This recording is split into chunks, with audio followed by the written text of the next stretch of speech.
Hello, my name is Alex Zick, and today I will be talking about the extermination of the American bison, or the buffalo as it is known.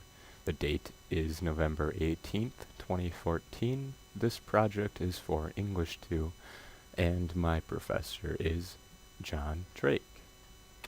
Moving forward, as you can see, the buffalo use for the Native Americans was all-encompassing. They used every single part of the bison.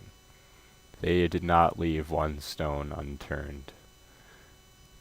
The tanned hide and rawhide alone, as you can see, were used for so many different things. Moccasins, cradles, winter robes, shirts, leggings, medicine bags. The tail was used for whips. The muscle, jerky. Jerky lasts for a long period of time. Hooves were used for glue and rattles long before Elmer's glue made horse glue popular. They even used the tongue for the best part of the meat. The dung was even used for fuel. They used every single part of the bison. This was the Walmart of the era for the Native American way of life. So, American hostilities. So you had the Native Americans, which for the most part took up the Midwest, the West.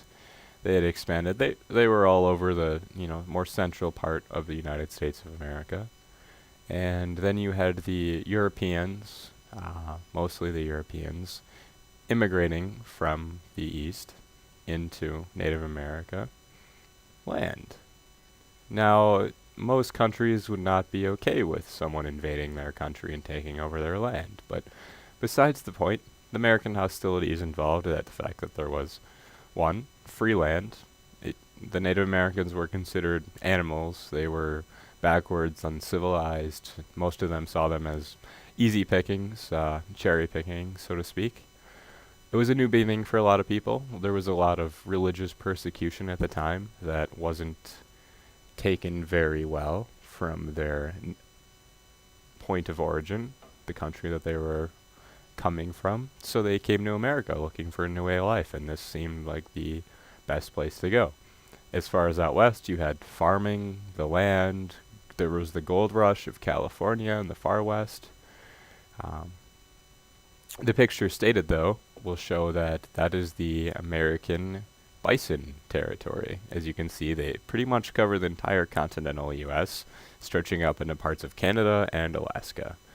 And then, as you would suspect, the Native Americans, they followed that migration. They followed the area where the buffalo went, because if that's your supply, you kind of naturally must follow it.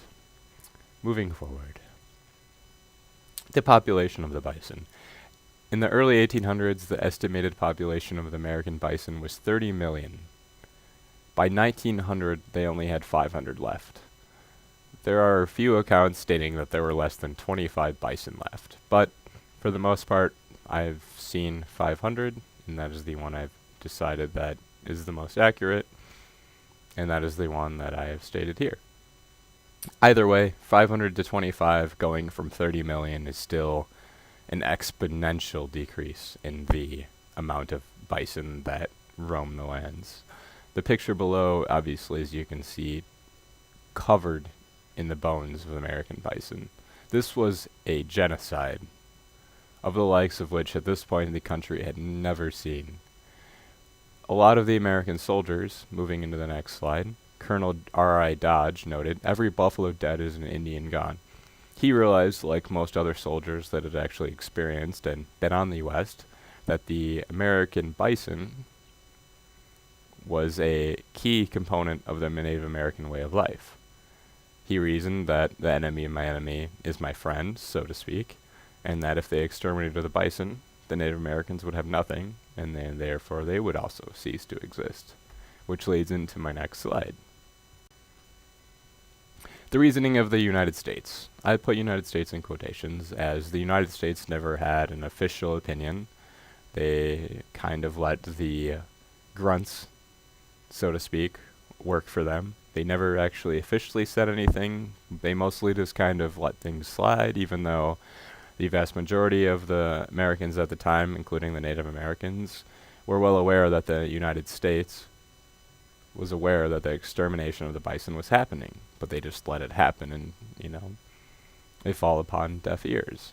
So as you can see from this flowchart right here, the United States Army, for lack of a better word, we'll just encompass them as the different soldiers. The U.S. Army believed that the Native Americans, who they had to fight, only killed the buffalo for their source of food, as you saw earlier, everything.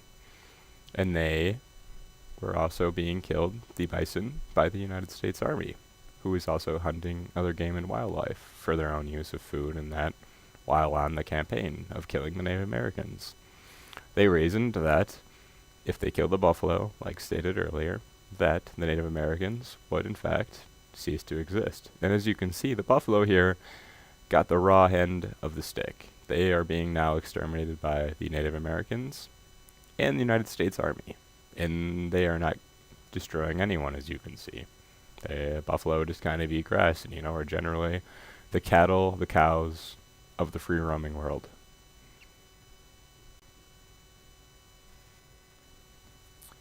The effect on the Native American way of life. So ultimately, this became the extermination of the buffalo, which resulted in less than 500 of them being alive, which in itself was detrimental to the Native American way of life. However, the United States government felt that this wasn't even moving things along fast enough, and they forced the removal to reservations of the Native Americans. One of the most famous removals of the Indians was the Trail of Tears, which resulted in the deaths of thousands of Native Americans from all the diseases that they had never been introduced to in their entire lives. This alone killed thousands of them. The diseases, the lack of food, care, uprooting their entire culture and moving it just to appease the government, which unrightfully took over their land and forced them to move. They lost their identity. They weren't allowed to practice their culture, which led into many more disagreements and battles that are not in the scope of this presentation. This presentation is solely focusing on the extermination of the buffalo, which leads to my last slide of just crediting the pictures. In Franco Longwood Teachers is the first picture I used. Photobucket user Objiboa was the second photo. Despines.com is the third photo. American Education was the fourth photo. PBS.org was the fifth photo, which is made possible from contributions such as viewers like you. Thank you.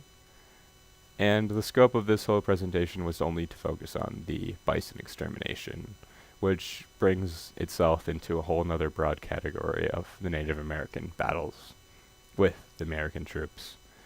However, that's not in the scope of this presentation, as I've stated before, and if you'd like to know more, there is plenty of information available on the World Wide Web, and I thank you for listening and watching this presentation. Thank you.